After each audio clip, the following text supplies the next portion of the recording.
or we'll start with the Pledge of Allegiance.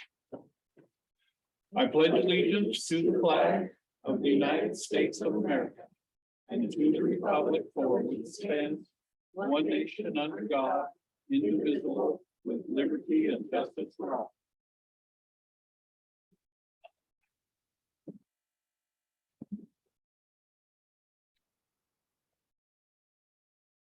So, everybody looked over the agenda?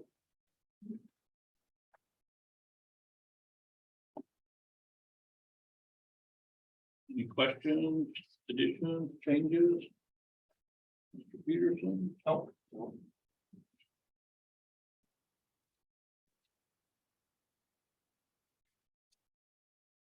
Okay, I'll move to approve tonight's agenda. All second. all in favor? Aye. Aye.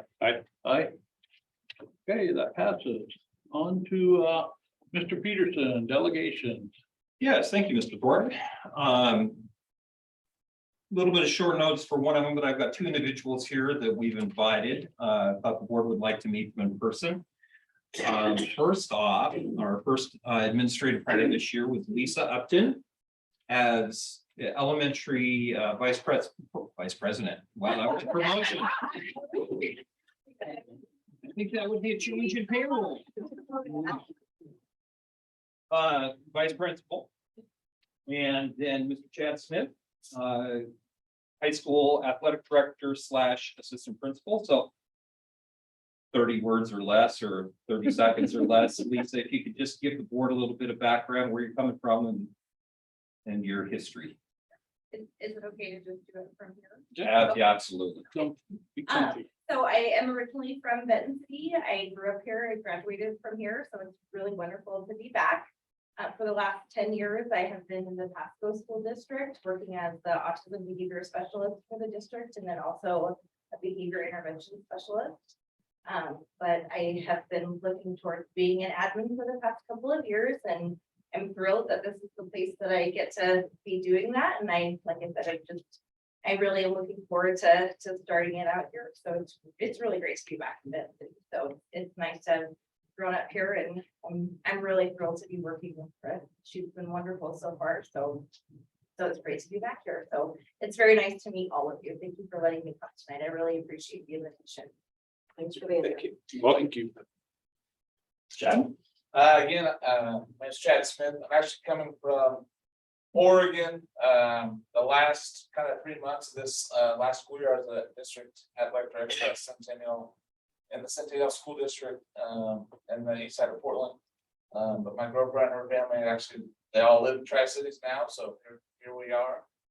So I'm excited. I've had a lot of Centennial District was a big district, but I really enjoy smaller districts. I came from a smaller district when I went to high school, and I worked in a lot of smaller districts. So I'm excited to, see board members in the community, see them at activities, because that's something you don't see everywhere. So I'll be at everything, and so I hope to see you guys at those and get to know you a little bit better. But I'm excited to be here, and I've been a coach, and I've taught PE health and special education, and so I'm excited for this opportunity. So I appreciate you guys having me here. Awesome. Thank you. All right, thank you. Thank you. I think we got just my final 2 cents on Lisa and Chad. I think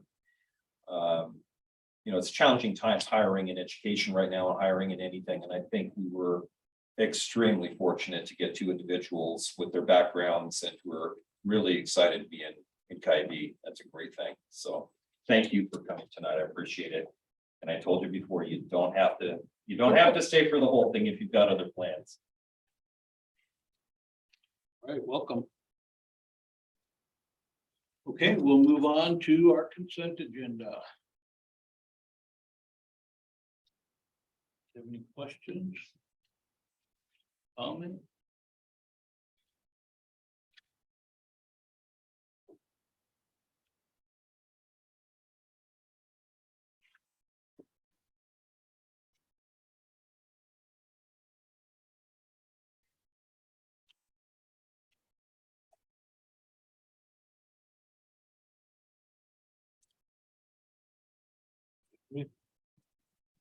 No, the chair would entertain a motion. to approve. Motion to approve the consent agenda. I'll second it. All in favor? Aye. Aye. Aye. Okay, passes unanimous.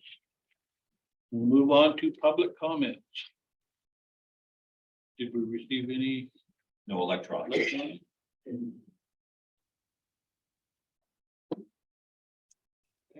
Well, that's easy. We'll go right into the public hearing then. What we'll do is recess this meeting of the board. And we'll open a public hearing for our budget extension. I'll turn the time over to Mr. Rob. Take it away. Thank you. As you guys know, we're here tonight to go over our 21-22 budget extension and propose our 22-23 budget. So we're gonna start off with the 21-22 budget extension. And next slide. So looking at our expenditures. We were approved for $22,490,157. We are currently at $18,627,738 is what we spent to date. And then looking at what we've spent on a per month basis, we have 2 months remaining in the year. So I did an average, and then that takes us to $136,000 remaining in our capacity for spending for the general fund. I am asking for an extension because if we have something break down in the buildings, we have older buildings, that money may not cover it. So next slide. So I am proposing that we increase our expenditure amount by 100,000. This would give us $236,000 remaining. And I think with that, that would give us the capacity to cover any unforeseen expenses. And just because we are asking for this money does not mean we are going to spend it. It is strictly for emergencies only. And that's something I want to make very clear because it impacts our end fund balance, as we know. The next slide. So with our average spending per month, if we use where I expect us to be, so this is our beginning fund balance, plus our revenue that we have gotten this year so far, minus our expenses. Our current fund balance is $199,350.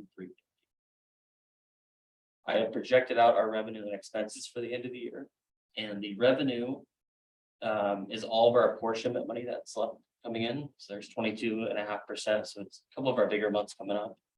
And then on the expenditure side, I took anything that was encumbered. So it's our salaries and benefits mainly. And then anything with our grants, I know that we're going to have brought in. That number came out to like 3.5 million.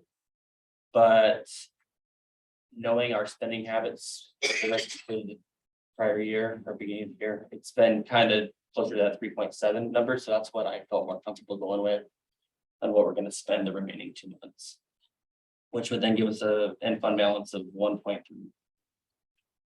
If we were to go to the worst case scenario, which would mean we approved the $100,000 and we spent increased and we spent all 236,000. That would take our end fund balance just under 1.1 million, which still meets our reserve amount for the year. Not by much, it makes it a little tighter, but it does meet that.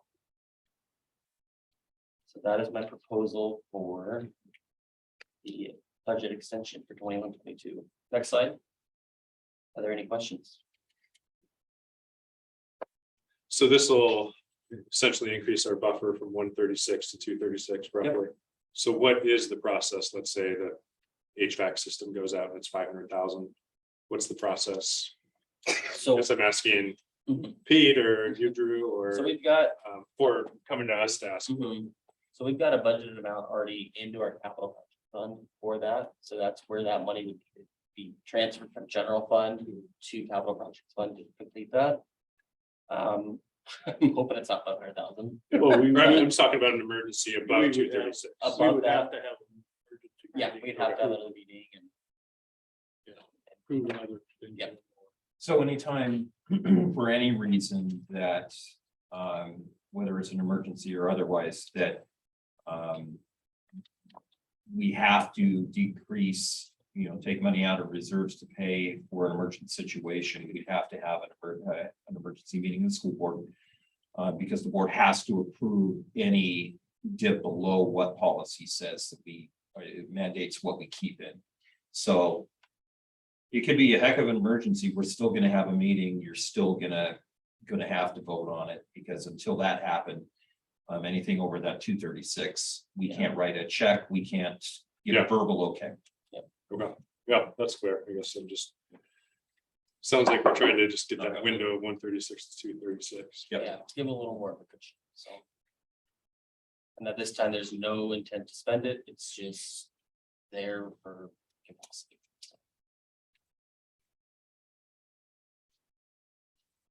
There's no other questions, we'll go ahead and move on to the 22-23 budget proposal. So next slide. And one more. So we're gonna start off with our enrollment projection. So as you can see, our enrollment number for this next year is 1336 for students. So this is only our full-time students at the school. So this does not include running start, anything like that. So it's very conservative compared to last year. We know our numbers are growing.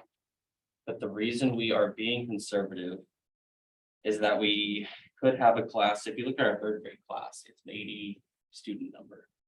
So that's kind of out of the ordinary. It was just something that couldn't be projected. Looking at all the trends, you would have never thought that class would be 80.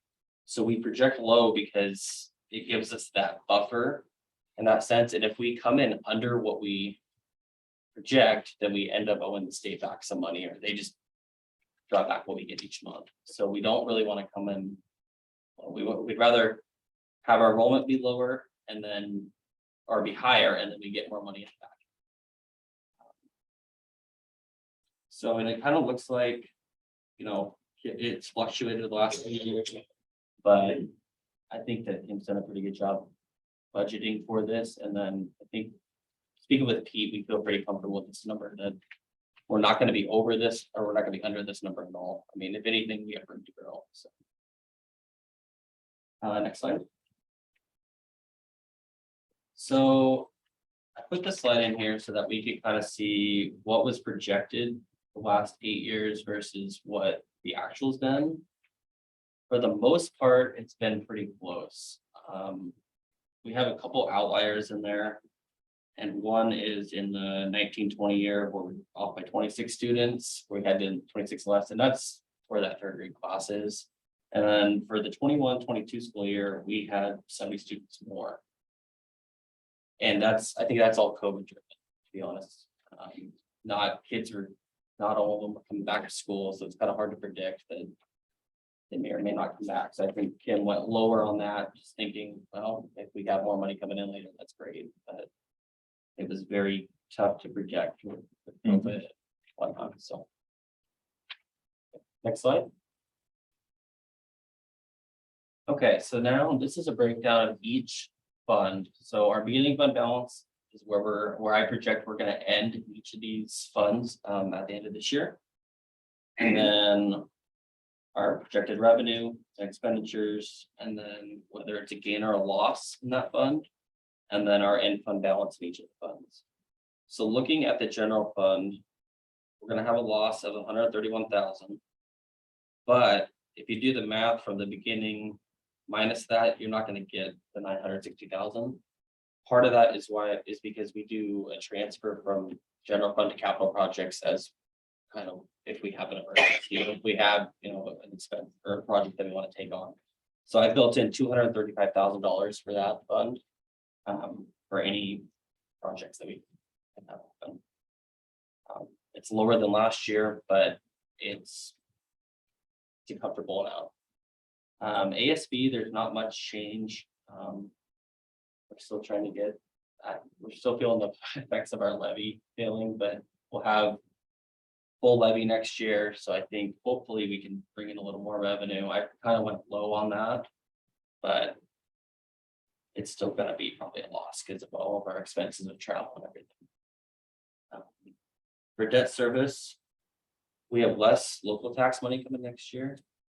And we are gonna do a transfer this year. We just don't have the money to do the transfer from another fund, so that's why our revenue is lower than last year. But we still have a comfortable amount in there. Capital projects. That's the $235,000 transfer that I talked about.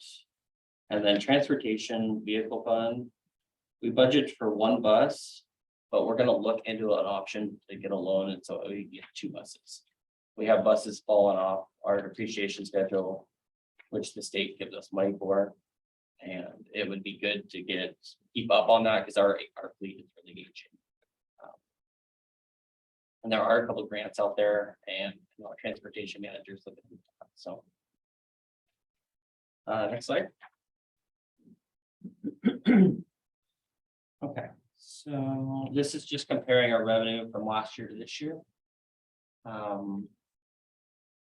Something that I want to point out is even though our enrollment's going down, we're projecting our expenses to go up.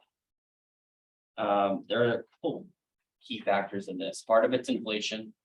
Our food costs and our gasoline costs have been extremely high. They've almost doubled this year. And so for that reason, it costs more to get our kids fed and then to and from school. So our expenses are much higher in those areas, as well as salary increases for next year, so. Across the board, though, we have more money coming in general fund and ASB. But for the capital projects fund, the reason we don't have much coming in is because we're not doing as big a transfer from general fund as we did last year. Nothing too crazy there. Next slide. So I noticed you used your conservative good side estimate for your starting point. So we're gonna shoot for that. Yes. Yes. You want to be very conservative. It's just been kind of a tough year, I think, so. And then this is just a breakout of where our revenue is coming from and kind of the percentage. You guys can kind of see our state general purpose is our portion of money, and that's where we get the bulk of our income, so. Next slide. This slide just kind of breaks down what falls under each revenue category. So in our local property taxes, this is our levy money, and these dollars go towards athletics, extracurriculars, music and the arts, Camp Wood, our facilities and maintenance, safety and training staff, our nurses and counselors. For our local support non-tax, this money comes from testing fees, investment earnings, fines, and then donations and purchases of school food service meals. So our food service lady, she fills out a reimbursement on meals, and then it gets sent to the state and we get reimbursed on that. So for state general purpose, this is our apportionment money, and this is, like I said, our largest amount of revenue, and this is driven straight off of enrollment. For state special purpose, this money funds special ed, lab, transitional bilingual, and our highly capable program, as well as bus transportation. Our federal special purpose, these monies are a little tighter and you can only use them for certain things. But examples of the programs that they cover: Title I, supplemental special ed, and our migrant program. Next slide. So here's a breakdown of our expenditures. Kind of the percentage, and our regular instruction is our biggest piece. Which we kind of expect each year. So next slide. And then where do these program expenditures cover? So in each of these areas, it's basically your salaries and benefits of staff, and then supplies and any services associated with those. It's pretty straight across the board with those. So next slide. So what percent of our costs are salary and benefit related? So I took our certified salaries plus our classified, plus our benefits and got a total cost of $19,308,902 and divided that by our total expenditures. And our percentage of salaries and benefits are 80.7% in our budget this year. This is pretty standard across past history. We've been between 80 and 85%. So this is nothing new. And how does that measure up against other school Other districts? districts, speaking with the ESD, anywhere from 70% was the low, and I think 85 was the high, but that's, most of them were around 75 to 80. So. Next slide. So this is our material supplies and other costs disclosure. So our revenue is just over 2 million, and our expenditures it's a little more than that. So our difference is 14,726. And I did a percentage of this as well to see how much these expenditures are of our budget, and it's 8.45%. Last year we were a little higher on what we spent in this category, but with the salary increases and other inflationary increases, we just couldn't spend as much in this category as we'd like. So something that we would like to spend maybe for the future, maybe increase, but just where we're at this year, we still are spending over what we're getting. Is our new curriculum in this category? Yes. Okay. Yep. And it's already figured in. Yep. What we would spend. Next slide. So this is a legislative impact slide. So this is just kind of what the legislative did for us or didn't do for us, but so this year, their biggest thing was that they gave a 5.5% cost of living adjustment. Normally it's been between 1.5% to 2.5%, but they gave a 5.5% this year because it wasn't keeping up with inflation the last couple of years. So they gave a percentage and then gave a bonus to get it to 5.5%. Still not keep. Probably not. But these, this increase in funding goes towards employee costs, where we get an extra $4,000 per certified staff and $3,000 per classified staff. Our materials costs went up, is what they gave us, and then the national teacher bonuses. This funding also, we also experienced funding in our social emotional, and that helped us get our new counselor at the elementary. The other increases on here are just kind of payroll related. They increased insurance costs for us about $50 an employee, and then a retirement went up slightly. So next slide. Now we're going to look at our 4-year outlook. So to be honest with you, the 4-year outlook was one of the harder parts of building the budget. I struggled with it because it's kind of hard to say what's going to happen even in the next year, but let alone 4 years. So I kind of looked at historical data, but things even changed from last year to this year so much in the 4-year plan that was created before. So things that I want to note are our ESSER money ends in 2024. So we do have some left, but we're trying to make it last between next year and the year after. We will have a full levy for 23, but we need to start planning for our future levy campaign. Our capital improvement, our bonds will be fully paid in 23. And we're going to look at when that is exactly, so we can maybe look at renewing a bond at some point. As I mentioned earlier, we have an aging bus fleet. We'll need to look at replacing a couple buses. We'll try to get 1 or 2 this year. They are a year out right now. So that's just something to remember. Next slide. And this one might be a little tough to read, but this is just the 4-year outlook from this EDS system that we had to create. So something that I wanted to note is that next year we have a loss, but after that, to the next 4 years, I project us to have an increase. And I think part of that's due to increased enrollment. And I think kind of hopefully getting back to some normalcy. Nothing too crazy though. Is there any questions? So you didn't change employee level? No, I Still get the there. same, Yeah, I get that the same.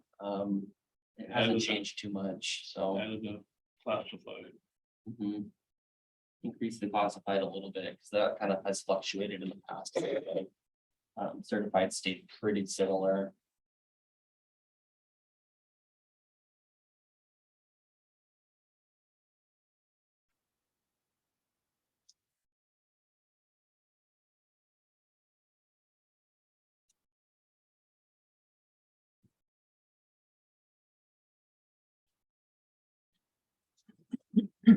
What do you think? Well, I know we already grilled you on Friday, Drew, so. So thank you for, I know this is a lot of time and work and appreciate all the time you put into this. As I mentioned on Friday, this is what I do for a living, but I don't want to pretend like I am an expert in this because it's entirely different type of accounting. So I look to you for translating a lot of this stuff that doesn't quite drive with my understanding of the other corporate side of the accounting world. So thanks for your work. I like the conservative approach. I fully expect our enrollment to be more than you think, or Yeah, more so than do we we. predict. Probably more like we had this year. It's okay. I just think it's important that we continue to, make sure we are just being real careful with, what we're approving to, purchase. And following the procedures and having more things go through, Mona and Drew. And then, just really try to hit that 1.3 Yep. for our reserve. Yeah. But I am, I just wanted to note, we did make some changes financially where we're not gonna have a Skyward program. Saving, some money on getting Power School and eliminating forecasts, and so, just continue to look for ways to, pinch and save money, and, we're looking at another tight year.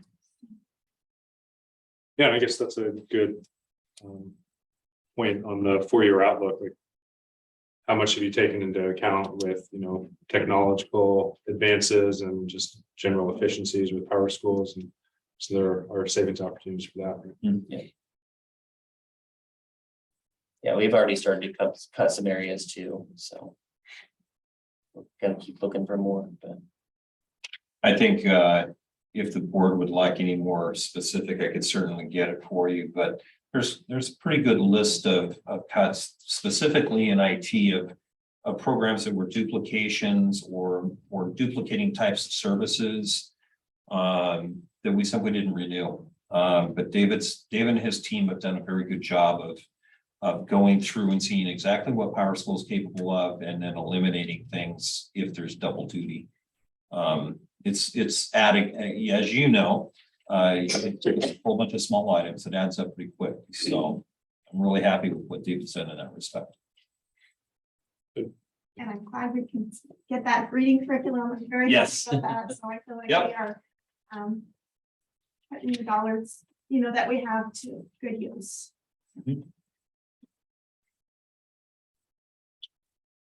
Any questions from the public? Comments? Well, it is a public hearing. And Absolutely. we're open to suggestions or comments. Okay, well, thank you very much. We'll close our public hearing and resume our regular board meeting. And we'll move right into unfinished business. Thank you, Mr. Thornton. I just wanted to give the board a real brief update on where we're at. We convened our facilities review committee. And we're in the process now of going through each of our buildings, each of our sites. Last week, we went through the middle school. Prior to that, we went through the high school. This Thursday at 5:30, we're going to be spending some time in the elementary. Again, our goal as a committee is to have a representative from that committee that's neither Dale nor myself. come before the board and give a recap of what the committee found and give you some non-binding recommendations from what they saw as community members and where they would recommend that the board look to make improvements in our facilities as we are able to. I think that we're still on target to have an August presentation on our facilities and give the board some direction because of course, you know, we've got multiple things over the long term, over the next 10 years that we have to take into consideration, some of which I'm going to speak to later in my report. But we need to start setting some timelines and timeframes for levy elections. And then what DA Davidson is going to recommend as far as the amounts that we have available to us, were we to seek facilities improvement in the form of either a capital levy or a capital bond. So this is really the ground floor of getting some initial recommendations from this group and then bringing in the folks to tell us this is what was recommended and here's what you have the ability to do in X amount of years. So that's really, it seems like it's going fast and I think it's, well, it is going fast, but we know we have some work to do. We know that we have some bonds coming up in 23 that will be retiring. So it's time to start the process now to make sure that we're thinking far enough in advance that the board isn't being asked to make any snap judgments so that you have all the information in front of you and a solid plan of where we want to go. So with that, you can expect in August to see our facilities committee give you a brief report, and then we can go over next steps. Look forward to that.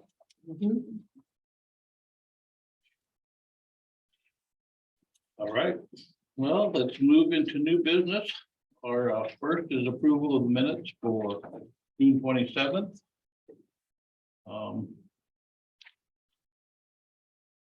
I wasn't here.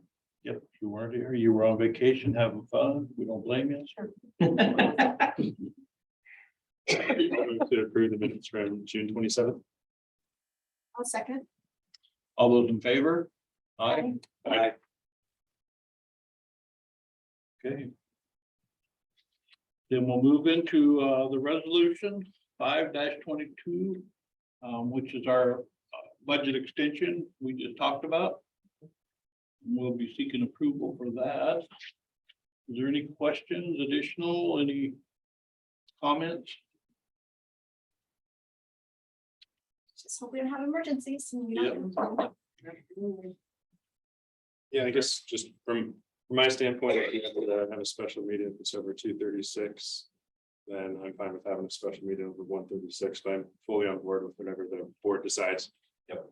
So, Yeah, I think it's and even though what we're doing is asking for capacity. Yeah. I don't mind saying it in a public meeting that this board will know when we have to dip into any of that 136, much less write even a larger purchase order or check. great, thank you. Yeah, absolutely.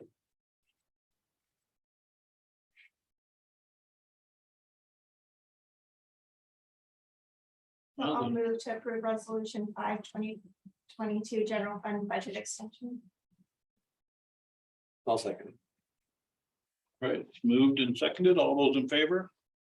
Aye. Aye. Nay. Aye. Okay, gotta mix that sometime, right? You got that? Heidi? One nay. Okay. So we'll move into resolution 6-22, our next year's budget. Any more comments, questions? I just wanted to thank Drew again. I think this is the first time I've experienced a full budget presentation during a public meeting, and I really appreciate you doing that for us and for the community. So increase transparency. And for sure, the first time we've got to be explained all the way through, from start to finish without voodoo magic. Yeah, just for any public that wasn't aware, even though it was posted, we did have a workshop on this on Friday where we talked about this for hours and Drew answered all of our questions. So thank you for all the work you did, Mona and the rest of the team.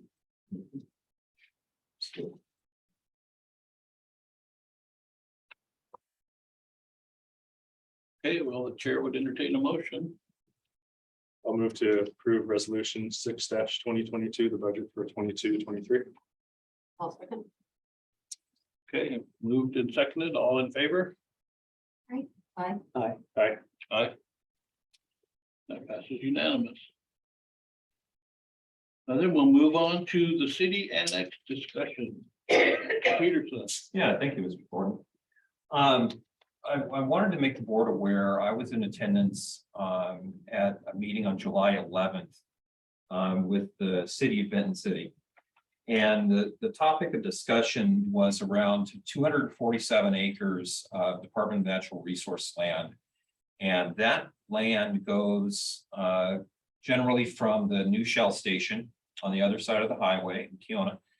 And then goes along the highway up until you get to the homes. There's one road off of Jacobs that you run into, and then you run into some manufactured homes as well as some stick homes and some business out there. Those 247 acres, from everything we can see, are going to be offered up for sale. And they're projecting at this point up to a maximum of 1,000 homes being built on those 247 acres. That was the number from the presentation, and in the conversation that I had with a couple of presenters during a break, that would be if they were building in the smallest available footprints, probably lots in the range of 13,000 to 15,000 square feet. I think a more realistic number would be between 500 and 750 at a maximum in order to quite frankly, give some folks yards if that's truly how many houses are going in there. Obviously, though, we just had a prior conversation about our facilities committee review of our current facilities, and needless to say, in a meeting like that, things quickly shifted to not just the business aspect, because there's a business district associated that's currently zoned for industrial, as well as those number of houses and parks, and inevitably the conversation comes up around schools. What I've asked the city for is to get more details on their long-term vision of not only that piece of property and how any new construction, new infrastructure going on that side of the highway would impact us, as well as any improvements to infrastructure in what I would simply refer to as Benton City proper. Because I think that, and I made the point that I think it would be a mistake if the city went to improve infrastructure and started newer sections of our community getting, quite frankly, more money than our existing folks. And we had a very good conversation about the need for sidewalks in our current residential areas. And you can see some of the improvements that are being made along 9th Street, and the widening and the taking of sidewalks all the way, hopefully, to the high school. So a lot of what ifs and a lot of timeframes that, quite frankly, they aren't able to give us a good time frame of when do they expect the parcels to come up to sell. They're currently allotted into 7 parcels for that 247 acres. I think, though, that what it's going to necessitate on our part, and my part in working with our facilities committee and working over the long term with probably a standing facilities committee, is a plan for static continuing growth as has been the norm, the status quo, so to speak, which has seen us increasing already, be it much more slowly in number of students. But then I think we need to have a plan ready to go and dust off if we need it. Because I think you will see, given the survey results and what folks would want to see out there. New homes were the highest on the list, the strongest backing from home manufacturers, from business people, everybody. Affordable housing seems to be the one. If you've tried to get a house lately, anywhere in the Tri-Cities, you probably know what I'm talking about. Affordable housing in this region is not the best state right now. So I just think it would be wise, and I wanted to bring it to the board's attention that there are conversations being had around a possible influx of a large number of new homes to the community. And the fact is that if we look at that more conservative number between 500 and 750, given the age projections that we would see of folks coming into homes like that, we can expect to see an impact fairly quickly at our elementary school. And so that is going to drive what do we consider doing with the existing elementary school.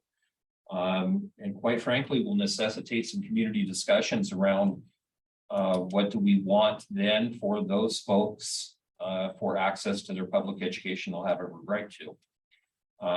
Whether that be a different school or a new school or another school or a remodel and a bigger school, or literally a breakdown between a true primary and intermediate school, not just separated by a hallway.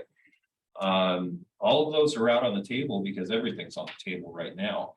I think the key is that once we start seeing for sale signs on those properties, I think it's a very good bet that within 2 years, you'll see people living in newly manufactured homes on those properties. So we need to be ready for that 2-year time frame with a plan.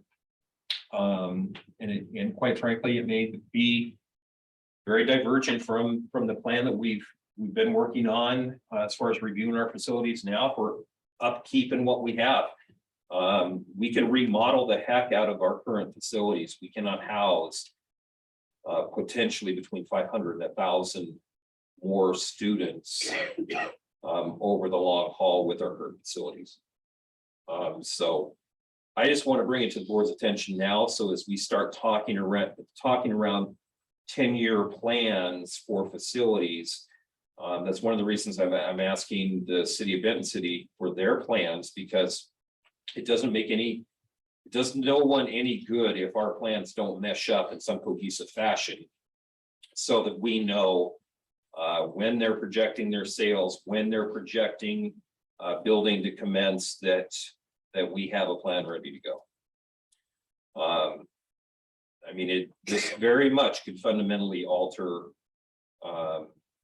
what we've thought about as being the kind of Benton City School District, as far as we've had a elementary, middle school, and a high school, and our current facilities simply wouldn't handle that influx. Hopefully, though, we can prepare for an immediate or more immediate, depending on when that plan starts, a more immediate impact to the middle, to the elementary, and then focus on secondary in the longer term.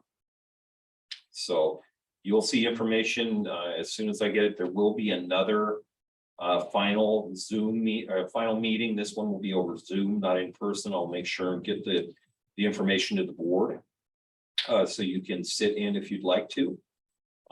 Very interesting conversations, and it changed. I got to admit, I stayed up fairly late that night looking at what I had been planning and looking at what we're going to keep in our back pocket to plan for. So I wish I had answers to any questions you might have. I really don't. You now know as much as I do. But I think it's coming. As we've seen the expansion of Richland on one side of the highway, we see Kennewick coming around the other side. I think one way or the other, it's coming. So I recall when Pasco started their development, they put a levy on each new house, each new owner, or developed. I don't remember what the number was. I wonder if they were ever successful in the school district gathering money from that to fund their new high school. The short answer is no. It was absolutely approved. The city council approved it. It puts, Like $800 a house. Can't it's- remember what it was. I think in some of the neighborhoods, it's been upwards of $5,000. I think the problem with that type of an offering is the fact that then puts school districts and city councils in the bad position, trying to collect funds for manufacturers of homes who are doing what they can do to try and further their own businesses and the local economy, and it kind of puts you at odds a little bit. Who gets to play the bad guy? And that, quite frankly, I don't think that's the city council or the Ivy School District's job to play the bad guys on new housing. I think as much sense as it makes and as simple as it seems, it has gotten really ugly at times with both of those parties in Pasco. And I think that we'd want to go down there, but I don't think it's a good idea either. No. I just wondered what they're. But they've had an enormous amount of problem making any collecting of those funds. I think it's the best way to put it. Without trying to lay blame at either one. Mhm. Thanks for that update. Yeah. More to come.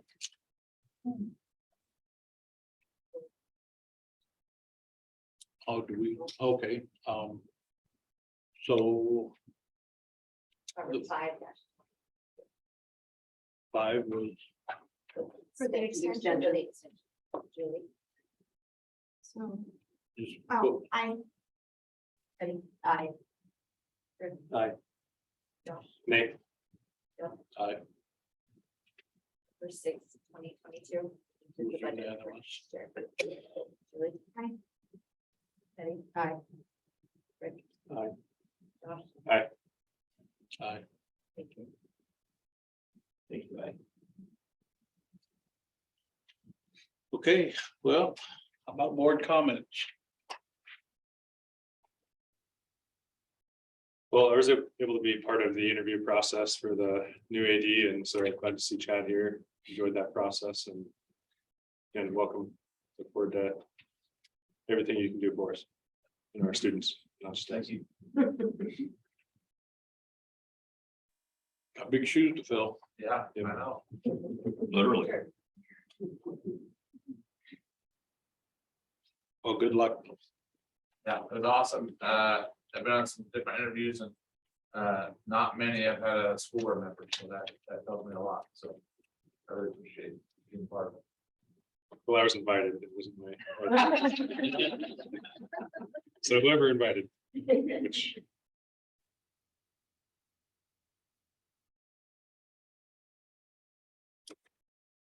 The comments? All right, well, I enjoyed the tour of the middle school, which was kind of a nostalgic journey. for me. When I was there, that was the high school, that's where I graduated from the gym. It's changed quite a bit.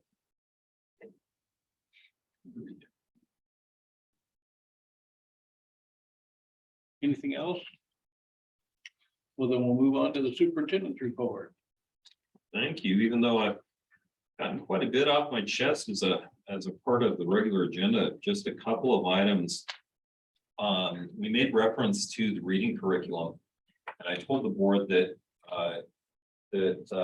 Ms. Hanson and I would be meeting with American Reading Corporation just to discuss the final quote, and we managed to do that today. In fact, the initial revised quote came down to $330,000. And then upon further review, as I was checking some numbers, they had included one extra section's worth of materials for third grade. So that's going to drop it again, at least a few $1,000s more. So given the fact that Mona and Drew have been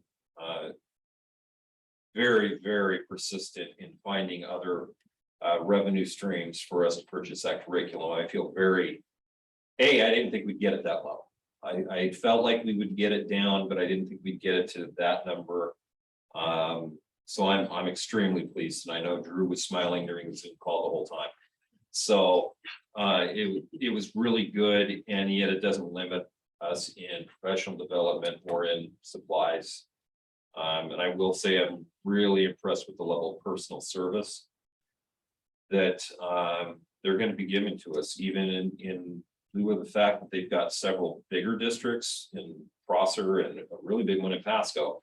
We're also adopting this, but we're getting same level of service that they are, even though they added a couple zeros to the end, bigger than us. So thank you to Lisa for joining us on that call today with Chris, and we put it out there again. August 30th is our first day with kids, so we need to start seeing some shipping. So they're doubling their efforts.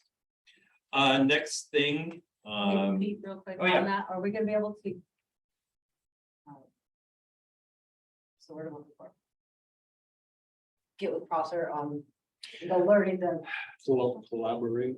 yeah. We're gonna that's the be word I wanted, We're collaborate. gonna be collaborating with them, but not in the sense of, there's not gonna be any code trainings. We're gonna get our own trainers coming out here to do work just with us.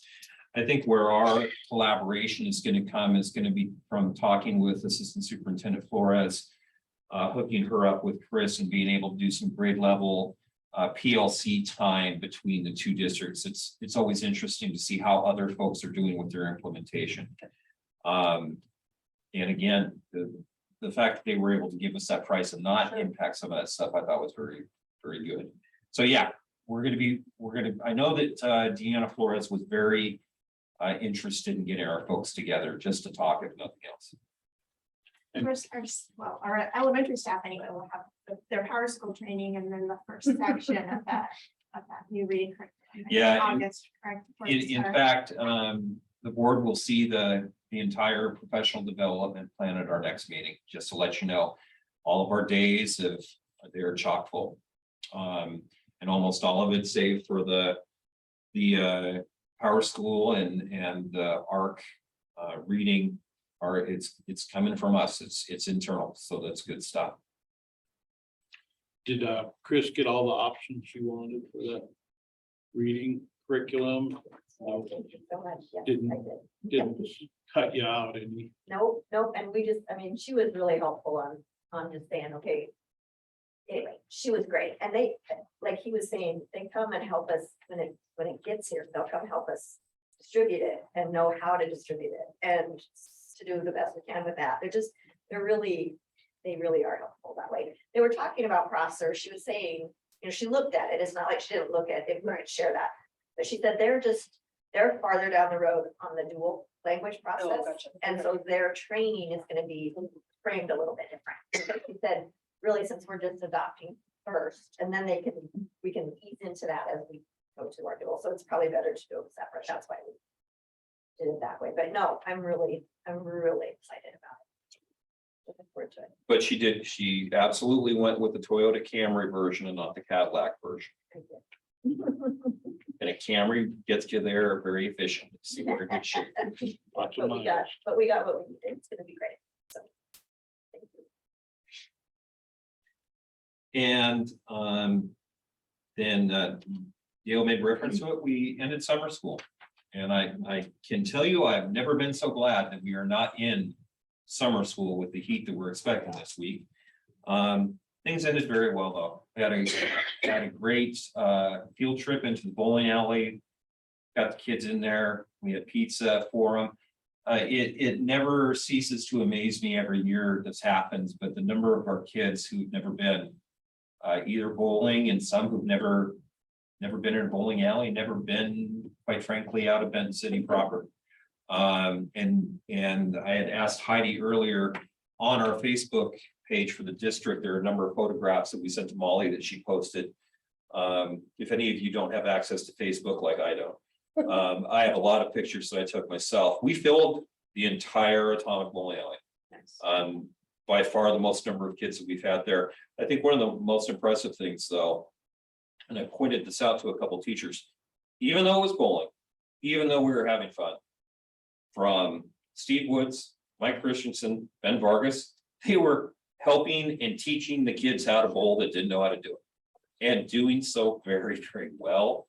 I don't know why, it just struck me that it wasn't just, here's the bowling ball, go knock yourself out. They were really taking the time to show some of the kids who had never done it before the proper way to do it. Do they make them calculate their own scores or? Oh, Heck, I don't calculate my own scores. Wouldn't ask them to. But yeah, it was a great time. Summer school ended very well. No major hiccups, couple snafus here and there, but nothing too major. And then finally, even though the board has already done it, just want to publicly say thank you to Drew and Demona. The work that they put in on the budget. I think I made mention to the board on Friday, but I've been involved more personally in more meetings around budget and vision and priorities than I have been in my previous 4 years. And I've learned a ton from both of them on things that they're taking into account and hence that I need to make sure and run past them and I need to make sure I'm taking into account. So I think Julie said it best. I mean, this was a new process and it worked really well. And I think you two were the prime people to thank for that. So I wanted to do that. Nice job. And that's what I have for my superintendent comments. Okay, any questions? All right, well, that brings an end to our meeting. We'll go into an executive session pursuant to RCW 42 for personnel matters for 30 minutes or less, and then no business will follow and we'll be adjourned. So thank you much for showing up. Mr. Smith, welcome. All right. Thanks, guys. Welcome.